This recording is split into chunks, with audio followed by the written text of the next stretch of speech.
está con nosotros nuestra primera invitada, así que damos la bienvenida en el plató de Córdoba TV a María Castilla, abogada y mediadora y vicepresidenta de la Asociación por los Derechos del Menor y la Igualdad Efectiva. María, muy buenas tardes, bienvenida. Buenas tardes. Y muchísimas gracias por acompañarnos. A vosotros. María, mañana mismo, el jueves, día 23, a partir de las 7 de la tarde, va a tener lugar en el Salón de Actos de la Fundación Cajasur, situada, como sabemos, en la calle Reyes Católicos, la celebración de esa primera conferencia sobre custodia compartida en Córdoba. La organiza esa asociación a la que tú representas en colaboración con la propia Fundación Cajasur. Sí, así es. Así es. Mañana tendremos la oportunidad de asistir a esta, creemos, interesante conferencia que está patrocinada por la firma de abogados y mediadores Qualit, a la que represento también en la ciudad de Córdoba. Es una firma de abogados que está asentada en diferentes puntos del territorio nacional y que ofrece pues, asesoramiento en servicios jurídicos y en mediación. Mañana tenemos esta cita que creemos que pueda generar un importante debate para la sociedad cordobesa acerca de los diferentes modelos de custodia que pueden establecerse tras un proceso de separación o divorcio o ruptura matrimonial, y en concreto, como uno de los objetivos de la asociación que tenemos es el fomentar el establecimiento de la guardia y custodia compartida, queremos generar un debate acerca de este tipo de custodia, sobre sus posibles beneficios con relación a nuestros hijos, con relación a nuestras hijas, para lo cual pues, contaremos con la asistencia del juez Serrano, del juez Francisco Serrano, que fue juez de familia, actualmente abogado de familia, José Manuel Aguilar Cuenca, psicólogo clínico forense, especialista también en temas de familia y en lo que se denomina el SAP, el síndrome de alienación parental, y con la mía en concreto, que soy abogada y mediadora familiar, y quería también mostrar cuáles son los beneficios de la mediación familiar para conseguir esa guardia y custodia compartida que a veces no nos dan los jueces, pero sí que nosotros como partes, como padres que podemos acudir a mediación familiar, podemos conseguirla a través de un acuerdo y a través de la ayuda de ese profesional mediador o mediadora. Bueno, pues máximos expertos, grandes conocedores en la materia, en el ámbito de la judicatura, como decimos, del mundo del derecho y de la psicología, debidamente especializados en derecho de familia, porque bueno, pues la finalidad es no solo contar con esa información de primera mano rigurosa, sino también generar debate y reflexión efectivamente sobre esos diferentes modelos de custodia, los posibles beneficios para con los menores en esos procesos siempre complejos y delicados de ruptura matrimonial, y a partir de ahí, bueno, pues también generar sinergias, ¿no? Que poco a poco, cuando hablemos de custodia compartida, para empezar, sepamos verdaderamente de qué estamos hablando. Comentábamos, María, antes de comenzar la entrevista, que todavía seguía siendo un concepto vago para una parte de la ciudadanía. Sí, la custodia compartida alude a lo que es un reparto equitativo de los derechos y obligaciones de las partes, de los padres en este caso, tras un proceso de separación o divorcio. También alude a un reparto igualitario en cuanto a lo que se refiere a tiempos de convivencia con los menores, a espacios de convivencia con los menores. Estamos acostumbrados quizá a una legislación antigua, a una sociedad donde, bueno, anteriormente el padre era el sustentador económico, la madre se quedaba en casa y el padre pasaba una prestación de alimentos después de la separación o divorcio, y ha habido una evolución en los últimos años. Digamos que la custodia compartida se está generalizando, no se está viendo como algo excepcional, sino que lo que se tiende precisamente es al establecimiento de ese sistema de guardia y custodia compartida para que los hijos no tengan un sentimiento de pérdida respecto de uno de los progenitores, para fomentar la integración del menor con ambos progenitores,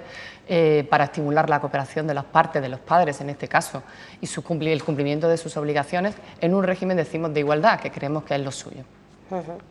Efectivamente, en los últimos años bueno, pues, se ha ido convirtiendo y va progresivamente tomando forma como la medida más normal y deseable en procesos de separación y o divorcio, al permitir hacer efectivo el derecho que los hijos y las hijas tienen a relacionarse con ambos progenitores en términos de igualdad, pero bueno, sigue siendo bueno, pues, un concepto, como decimos, complicado, incluso conflictivo, politizado y podríamos decir partidizado en muchas ocasiones, ¿no? Sí, sí, es cierto.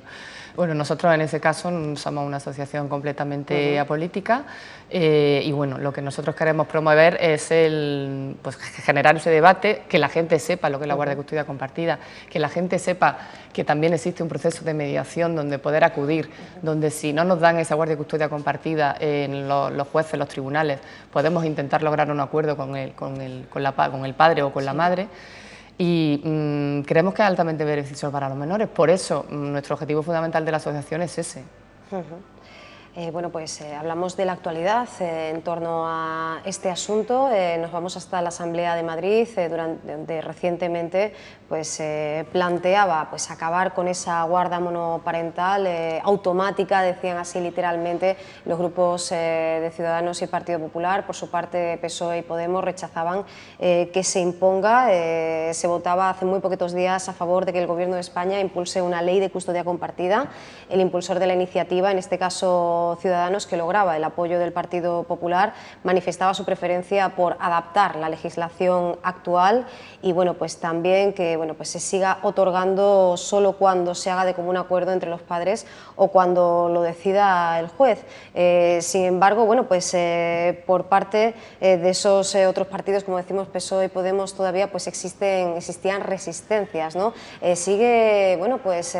latiendo, siendo latente y patente cierto temor a que la custodia compartida bueno, pues no se sepa aplicar debidamente, ¿no? Según qué casos o pueda entrar en confrontación con situaciones de conflictividad, ¿no? Sí, es cierto que existe ese miedo. Nosotros pensamos que nos alegramos de que haya partidos políticos que nos apoyen en esta causa y nos gustaría que todos los partidos políticos se sumaran a esta iniciativa. Entendemos que la guardia de custodia compartida evidentemente tiene que atender al interés del menor y eso requiere una evaluación en cada caso concreto, es decir, no podemos decir guardia de custodia compartida sí en todos los casos,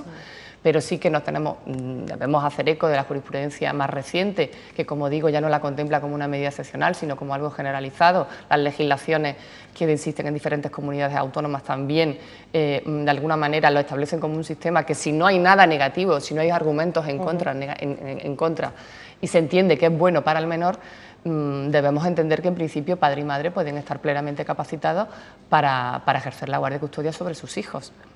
Siempre que haya habido también unas relaciones previas y una serie de requisitos y criterios que los jueces y tribunales y los equipos técnicos especialistas en familia tienen en cuenta para evaluar si efectivamente ese sistema, ese modelo es adecuado para cada caso concreto. Pero evidentemente hay que evaluar cada caso concreto. Claro que sí, cada año se producen más de 100.000 divorcios en nuestro país, de los cuales más del 60% tiene hijos a su cargo. Bueno, pues según las últimas cifras oficiales correspondientes al curso 2014, se apunta que los jueces conceden la custodia a las madres en más del 70% de los casos, en un 20% es compartida y solo el 5% se otorga a los padres, ¿no? Como decimos, parece que todavía desde bueno, pues el ámbito legislativo y judicial bueno, pues falta camino, ¿no?, por recorrer y adaptarse a esa nueva realidad, porque efectivamente con esa incorporación de la mujer al mercado laboral ahora la situación para los padres también es distinta, ¿no? También se encuentran en una coyuntura en la que quizás sí puedan hacerse cargo de, bueno, pues de esa responsabilidad, ¿no? Efectivamente, nosotros pensamos que, como siempre, la sociedad quizá en este punto va por encima o por delante del legislador, ¿no? Creemos que la sociedad española ha cambiado muchísimo, que evidentemente hemos pasado de esa cultura tradicional que nos daba la primera ley del divorcio, la ley de la democracia del 81, pasamos a la ley del divorcio express del año 2005, donde ya se empieza a hablar de guardia, custodia compartida y mediación familiar.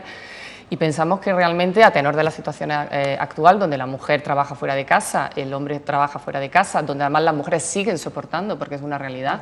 en la mayor parte de las tareas de casa, creemos que es una reivindicación que en mi caso creo que es una reivindicación debería ser feminista de las mujeres y de los hombres, de crear una sociedad más igualitaria. Es decir,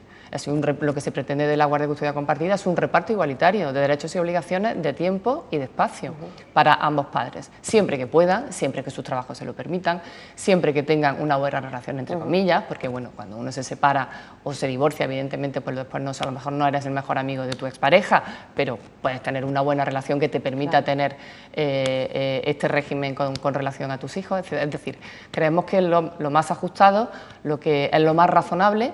y que evidentemente habrá que evaluar cada caso concreto, pero siempre pensando que esto puede ser en principio lo más positivo para los menores, siempre que también los menores quieran, que también es otro de los criterios que se tienen en cuenta. Es decir, cada vez también se otorga mayor protagonismo al menor en la toma de sus propias decisiones, en función de la madurez del menor también, que habrá que evaluar. En fin, creemos que es algo altamente positivo para los padres, para las madres, para los hijos y para la sociedad en su conjunto. Se reclama, bueno, pues en este sentido, precisamente la línea de lo que comentabas, que los menores tengan derecho a ser escuchados por ley, y decía Ciudadanos en aquella Asamblea de Madrid, sin fijar límites de edad. La ley española lo regula a partir de los 12 años. Tú has hablado de madurez, que quizás sería pues un concepto que podría venir después, bueno, pues de un análisis, de un diagnóstico realizado por un especialista, por un terapeuta, que pudiera decirnos pues que este menor está preparado para tomar, bueno, pues una decisión evidentemente siempre difícil, ¿no? Efectivamente. La legislación de familia, es decir, la legislación de familia está regida, digamos, por lo que es el interés del menor, es decir, tanto los jueces, los tribunales, incluso los propios abogados, todos los operadores jurídicos en familia en general, estamos regidos por ese interés del menor. ¿Qué es lo que ocurre? ¿Qué es el interés del menor? Es decir, es un concepto jurídico indeterminado, no es un concepto exclusivamente técnico, sino que alude a concepciones humanas y sociales en función de la cultura y de la sociedad de la que estemos hablando. Por tanto, genera muchas dudas, genera mucha incertidumbre, inseguridad jurídica. Es decir, uno cuando va al tribunal, pues a veces, realmente depende de la valoración de la jueza o juez de instancia, en su caso, que haga con los medios limitados que tienen, porque hay que también aquí sacar una lanza a favor de los jueces, que hacen a veces el mejor trabajo posible, pero con unos medios muy limitados, unos equipos técnicos especialistas en familia adscritos a los juzgados de familia con medios muy limitados. Y entonces, bueno, evidentemente es un concepto que genera dudas, ¿no? Yo, si quieres, te explico un poco los criterios que serían normalmente los que utilizan los tribunales para entender qué es esto qué es lo que le interesa al menor, ¿no? Los tribunales, cuando otorgan un tipo de modelo de custodia exclusiva, o bien monoparental o bien compartida, lo que suelen tener en cuenta son, en primer lugar, la satisfacción de las necesidades del menor, que evidentemente tienen que estar cubiertas: necesidades económicas, necesidades vitales, necesidades materiales, necesidades psíquicas, afectivas, espirituales. Es decir, todo lo que se refiere a la educación y formación del menor se evalúa de qué manera va a estar mejor protegido. En un segundo lugar, como te decía, cada vez se tiene más en cuenta los sentimientos, las opiniones y los deseos del menor. Yo entiendo lógico que sea a partir de una determinada edad, porque evidentemente no es lo mismo la madurez que pueda tener ya un chico o una chica formada de 12 años que de 5, ¿no? Pero bueno, sí, evidentemente habrá que estar a cada caso concreto. Para eso están los informes técnicos especialistas de los juzgados de familia, que son los que dicen si este chico efectivamente está capacitado por su madurez para decidir o no. En tercer lugar, el tercer criterio sería entender que el menor debe tener un entorno familiar adecuado y libre de violencia, muy importante también.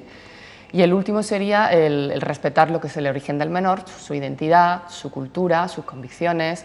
su orientación e identidad sexual, el no ser discriminado por ese tipo de cosas, incluso la discapacidad, ¿no? Todo eso serían un poco los criterios que los jueces, tribunales, que los equipos técnicos tienen en cuenta para decir, bueno, qué régimen es más apropiado para este chico o esta chica en concreto, ¿no? Y si me permite una postilla, el tema también de los derechos de los padres es importante. Es decir, los derechos de los hijos existen y evidentemente son los intereses que más se protegen porque son los más necesitados de protección, a ser un colectivo especialmente vulnerable, pero evidentemente los derechos de los padres también están. Son más débiles que en relación al interés del menor, pero también están, y por tanto se debe lograr un equilibrio entre lo que son los derechos del menor y los derechos también de los padres a relacionarse con ese menor en términos de igualdad, porque nadie, en virtud del artículo 14 de la Constitución española, debe ser discriminado por razón, en este caso, de sexo, ¿no? Bueno, hemos apreciado en los últimos años cómo esa jurisprudencia a falta de una ley que ampare este derecho igualitario, se ha sensibilizado con respecto a los beneficios de la custodia compartida. Los últimos datos que recogemos del Instituto Nacional de Estadística también se hacen eco, revelan este cambio de tendencia. Son muchas voces de expertos, de abogados, de juristas, que además, eso sí, apostillan la necesidad de que hablemos pues en el futuro de una ley de alcance estatal, que sea un marco general, porque a lo que vamos asistiendo, y lo hemos hablado con diferentes abogados y mediadores en los últimos años, es a que, pues según la comunidad autónoma, nos encontramos con pasos que se van dando hacia adelante y hacia atrás, pero no una legislación que pueda, digamos, acaparar, ¿no?, a todo el ámbito nacional. Efectivamente, en este caso pues tenemos a comunidades como Aragón o Valencia, que están muy adelantadas en el tema de custodia compartida y tienen una ley que lo que promueve o que establece como una regla general, salvo salvo que haya argumentos en contra, la custodia compartida, y sin embargo tenemos Andalucía, que tiene una legislación nacional, en este caso, que bueno, nos regimos por el Código Civil, sí. y evidentemente pues estamos en una situación de desventaja con respecto a esas comunidades que tienen un derecho foral propio, que tienen una legislación, una competencia para legislar su propia materia, en este caso su propia materia de familia, y por tanto, evidentemente, si vives o no en una comunidad u otra, pues aquí se establece como regla general la guardia y custodia exclusiva, y te vas a Valencia o te vas a Aragón y tienes la guardia y custodia compartida, ¿no? Entonces, efectivamente, se está pidiendo por todos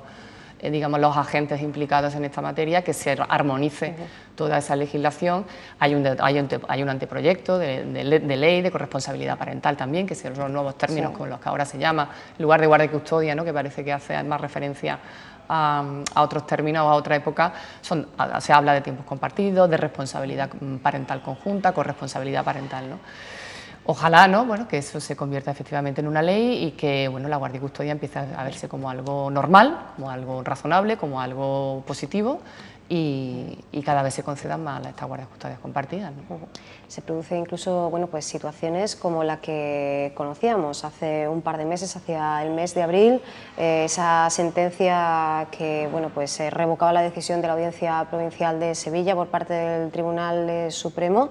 y bueno, pues que entendía que, bueno, pues no sería una solución, sino, decía, un semillero de problemas que repercutiría directamente y negativamente en el menor el hecho de haber concedido por parte de la audiencia la custodia a una madre ante el importante nivel de conflictividad con el padre. El magistrado Francisco Javier Arroyo insistía en que para la adopción del sistema de custodia compartida no se exige un acuerdo sin fisuras. Claro, aquí ya volvemos a lo que comentabas antes, ¿no? No es algo que podamos medir matemáticamente, no es algo numérico, sino que es una situación mucho más compleja y mucho más delicada, y aquí también nos encontramos con esas voces de algunos colectivos feministas que, bueno, pues que han planteado ese temor a que, bueno, pues se puedan incluso dar lugar a situaciones en las que incluso lleguemos a hablar de violencia de género, o en la que, bueno, pues los niños sean utilizados como moneda de cambio. Bien, efectivamente, a ver, lo que me venías comentando del Tribunal Supremo, a ver, hay una serie de criterios que están establecidos por el Tribunal Supremo referente a cuáles son los requisitos para atribuir la guardia y custodia compartida. Uno de ellos, efectivamente, es, digamos, el respeto mutuo entre las relaciones personales de ambos progenitores. Efectivamente, bueno, cuando hay relaciones, cuando existe muchísima conflictividad entre ambos progenitores, se entiende que, bueno, que no pueda ser positivo conceder una guardia y custodia compartida, porque efectivamente, bueno, debe haber una relación entre ambos, deben ponerse de acuerdo en toda una serie de pautas con respecto al menor, y no se entiende muy positivo. Hay que decir que ese criterio se está también, digamos, matizando por la jurisprudencia del propio Tribunal Supremo en los últimos años. Es decir, se entiende que cuando esas divergencias sean razonables, es decir, como decimos, cuando uno normalmente se separa, hay gente, bueno, porque se separa muy bien, pero hay gente que no se separa tan bien, ¿no? Claro. Por eso a veces también te separan, ¿no? Entonces, cuando existen unas divergencias razonables, se entiende que no tiene eso por qué ser un obstáculo para conceder una guardia y custodia compartida, no necesariamente. Sí que es cierto que cuando existen, según la legislación que tenemos actualmente, cuando existe una denuncia por violencia de género o una condena por violencia de género, automáticamente la guardia y custodia compartida se cae. Entonces, con una sentencia se puede entender, pero con una denuncia simplemente tenemos muchos problemas, porque claro, dejamos al arbitrio de una de las partes, en este caso suelen ser las mujeres que puedan denunciar por violencia de género, y ya automáticamente queda vedada la guardia y custodia compartida, ¿no? Hasta que ese procedimiento penal se ventile, haya una sentencia. En ese momento la madre se queda con la guardia y custodia del menor. En fin, son ciertas ventajas con respecto al padre, que bueno, puede ser culpable o no puede ser culpable. Entonces ahí, bueno, habría mucho que decir, habría mucho que matizar. El tema de la violencia de género es un tema complicadísimo, un tema gravísimo. Nosotros, por supuesto, somos partidarios absolutamente de las medidas que se contemplan en la Ley Integral de Medidas contra la Violencia de Género, pero sí que, bueno, habría algunos matices que hacer con relación a determinadas situaciones que pueden generar, bueno, pues una desigualdad con respecto al padre, que al quien se presume también que quien goza del derecho a la presunción de inocencia, hasta ser juzgado, ¿no?, efectivamente, por una denuncia por violencia de género. Entendemos entonces que la jurisprudencia no estaría ya preparada, ¿no?, y pertrechada para hacer frente a este tipo de situaciones más complejas. María, te agradecemos mucho que hayas estado con nosotros y, por supuesto, te lo comentábamos antes de comenzar el directo, pero lo reiteramos aquí. Nos encantaría seguir hablando con vosotros, con la Asociación por los Derechos del Menor y la Igualdad Efectiva, que se constituía ya por el año 2009, que lleva casi una década trabajando, que pudiéramos bueno, pues acercarnos a esa realidad que vivís vosotros en el día a día, los diferentes casos que llegan, bueno, pues que llaman a la puerta de esa asociación buscando una respuesta, y por supuesto una maravillosa manera para todos nuestros espectadores también de entrar en contacto con la organización es asistir mañana, como decíamos, en el Salón de Actos de la Fundación Cajasur a las 7 de la tarde, mañana jueves día 23 de junio, a esa primera conferencia sobre custodia compartida en Córdoba, primera porque nace con vocación, ¿verdad?, de perdurar y que sea un encuentro periódico en el que se puedan analizar los últimos avances en esta materia y podamos acercar a la ciudadanía todo ese conocimiento de la mano, como decíamos, bueno, pues de los máximos conocedores, ¿no? María, muchísimas gracias por acompañarnos y bueno, pues te esperamos pronto, en breve. Encantada, cuando queráis. Muchísimas gracias. Gracias.